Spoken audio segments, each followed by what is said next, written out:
Guys, welcome back to my YouTube channel. This is Devu and you watching diaries of Devu. അപ്പോൾ ഇന്നത്തെ ഒരു video എന്ന് പറയുന്നത്, ഇന്ന് ഞങ്ങൾ എൻ്റെയും അനിയൻ്റെയും പല്ലിൽ ക്ലിപ്പ് ടൈറ്റ് ചെയ്യുന്ന ഡേ ആണ്. അപ്പോൾ ഞങ്ങളിന്ന് കോളേജും അനിയന് സ്കൂളൊക്കെ കഴിഞ്ഞിട്ട് നേരെ പല്ല് ക്ലിപ്പ് ടൈറ്റ് ഞാനും അച്ഛനും അമ്മയും അനിയനും കൂടെ പോയി. നോർമലായിട്ട് ഞങ്ങൾ 5 o'clock 5:30 ആ ടൈമിലാണ് വരിക. പക്ഷേ ഇപ്രാവശ്യം വൈകി, കുറച്ച് 7:30 സംതിങ് ആ ടൈം ആയപ്പോഴാണ് ഞങ്ങൾ പോയത്. അപ്പോൾ ഡോക്ടർ ഉണ്ടായിരുന്നു, പക്ഷെ ഞങ്ങൾക്ക് കുറച്ച് വൈകി. ഒരു 7 മണിക്ക് എത്തിയിട്ടാണ് 7:30 7:45 അവിടെ തന്നെ ഇരുന്നു. എന്നിട്ട് പല്ലൊക്കെ ഉണ്ടാകും. പല്ല് ടൈറ്റ് ചെയ്യാൻ മുന്നേ പോണ മുമ്പ് എടുത്തൊരു വീഡിയോ ആണ്. ടൈറ്റ് ചെയ്തിട്ട് വന്നു.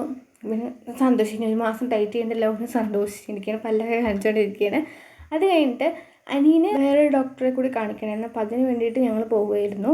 അപ്പോൾ ഞങ്ങൾ കുറച്ച് വീഡിയോസൊക്കെ ഈ എടുത്തുകൊണ്ടിരിക്കണം. ഒന്നും ക്ലിയർ ഒന്നും അല്ല, എന്നാലും കുറച്ച് വീഡിയോസൊക്കെ ഇങ്ങനെ എടുത്തുകൊണ്ടിരിക്കുകയാണ്. ഇതാണ് ഞാൻ പഠിച്ച സ്കൂള്, മോയിൻസ്.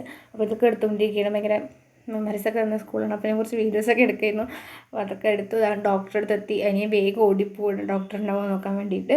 പക്ഷേ ഡോക്ടർ ഉണ്ടായിരുന്നു. ഞങ്ങൾ വിളിച്ച് നോക്കിയപ്പോൾ ഡോക്ടർ ശരി വന്നോളൂ പറഞ്ഞിട്ട് ഞങ്ങൾ പോയി ഡോക്ടറെ കാണിച്ചിട്ട് അനിയന് മരുന്നൊക്കെ വാങ്ങിച്ചിട്ട് ഞങ്ങൾ നേരെ ഷോപ്പിലേക്ക് പോയി. എന്നിട്ട് അനിയന് ആവശ്യമുള്ള സാധനങ്ങളൊക്കെ വാങ്ങിച്ചു. അനിയൻ ഭയങ്കര ബിസിയാണ്, അനിയനും അച്ഛനും ഭയങ്കര ബിസിയാണ് കാര്യങ്ങളൊക്കെ നോക്കിയിട്ട്.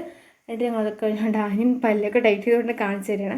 എന്നിട്ട് ഞങ്ങൾ പോകുന്ന വഴി ഒരു കാള വാങ്ങിച്ച് കഴിച്ചു. എനിക്ക് ഭയങ്കര ചൂടായിരുന്നു ഗൈസ്. എല്ലാവരും കഴിച്ചിട്ട് ഞാനൊരു 1/2 മണിക്കൂറെങ്കിലും എടുത്തിട്ടുണ്ടാവും ഒന്ന് കഴിച്ച് കഴിയാൻ വേണ്ടിയിട്ട്. എല്ലാവരും എനിക്ക് വേണ്ടി വെയിറ്റ് ചെയ്യണം. അത് കഴിച്ചിട്ട് 1/2 മണിക്കൂർ വരെ എനിക്ക് വേണ്ടി വെയിറ്റ് ചെയ്യുന്നു. അപ്പോൾ അതൊക്കെ കഴിച്ചുകൊണ്ട് ഞങ്ങളൊരു 9 o'clock 9:30 ആകുമ്പോഴേക്കും വീടെത്തി.